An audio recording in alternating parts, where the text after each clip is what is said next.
Hi guys, I am back again. This is Curly Ho Crazy World. If this is your first time on my channel, welcome.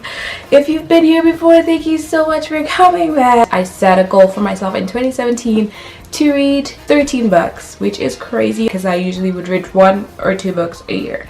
And I read 18 books in 2017, which is amazing. Now, this is not a competition. I want to just say that people read 55 books and over every year. I'm not competing with anyone. I'm not inviting anyone to compete with me. If anything, I'm competing with the version of myself that I was last year, and I am just setting a goal and tracking it and celebrating and sharing with you guys, because what else is the point of it all? So I'm gonna get into it. Now, the 10th book I read this year is The 7 Habits of Highly Effective People by Stephen R. Covey. This book was the longest book, took the longest time to read this year, I'm pretty sure, because it's like learning. It's like, I don't want to say dry content, but it was some stuff, but amazing stuff. Months later, in late November, we had a 2-day workshop on the same book. Next book I read is called Drops Like Stars by Rob Bell. It's about creativity and suffering. Basically how when you go through something, your plans are thwarted.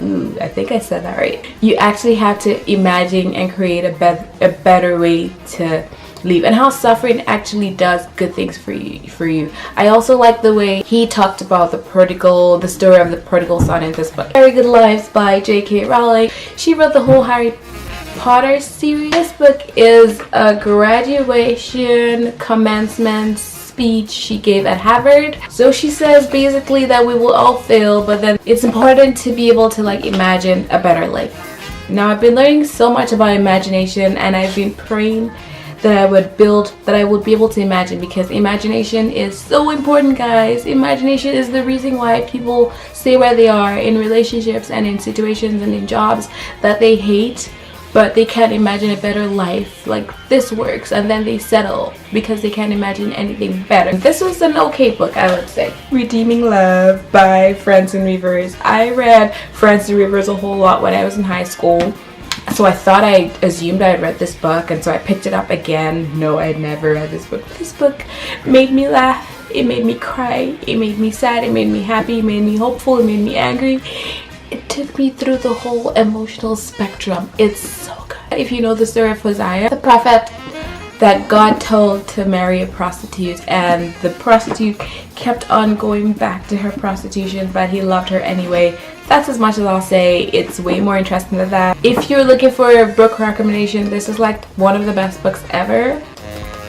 Read this book. The next book I read is from my new Bible that I showed you in my last video. Now, I want you to remember that the Bible is a library of books. So within this book is 66 books.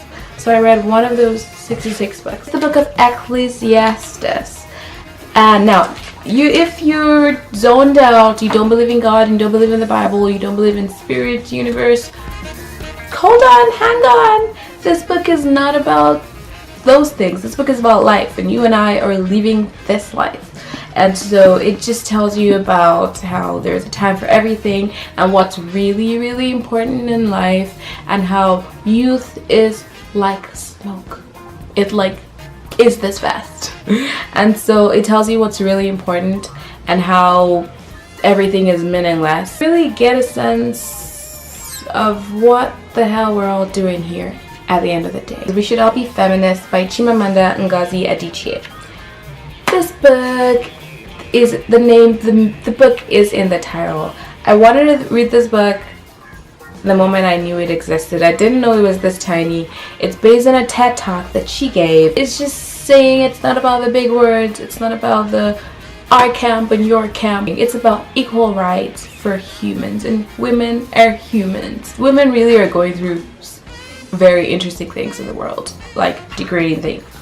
And I get into arguments with people all the time who are saying it's not really a thing, the blah blah, trash this thing.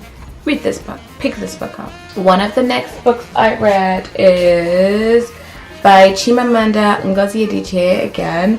It's called Dear Ijawele, or A Feminist Manifesto in 15 Suggestions. The book is basically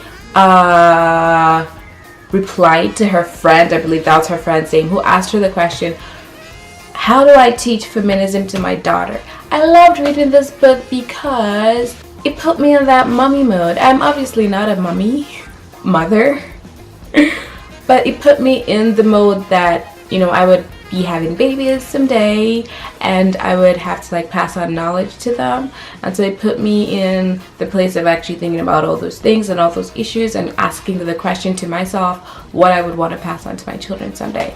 And it was a really good way to actually pitch feminism to a child. What I Know for Sure by Oprah Winfrey. I loved reading this book because who does not like Oprah? I loved getting into the in and outs of Oprah's mind and her relationships and her thoughts. It's basically a summary of the things over the years that she knows for sure. I loved learning that she does a gratitude log, or she did for over a decade. And I'm just like, I'm like Oprah. And it's just like how grounded she is, even though she is so rich and so well traveled and well everythinged. But she's so grounded and she takes time to really appreciate what she has.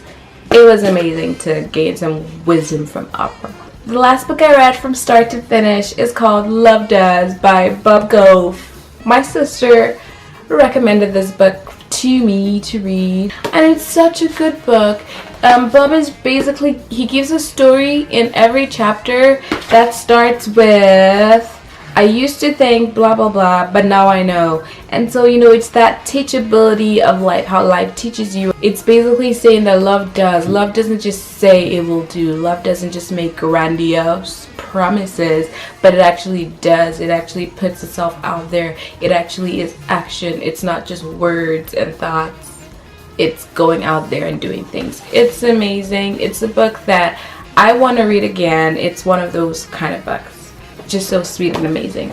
Now I'm going to touch on the book I'm reading right now that I really wish I could have finished for this video, but it didn't happen. It's called When Breath Becomes Air by Paul Kalanithi. I'm more than halfway into it. Paul Kalanithi was a brain surgeon, and he studied like literature, or yeah, something literary.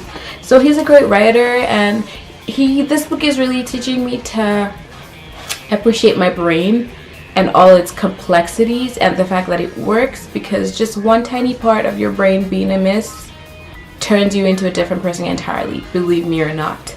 And it's just making me really appreciate life, my body, and being able to talk and do this. Life is amazing.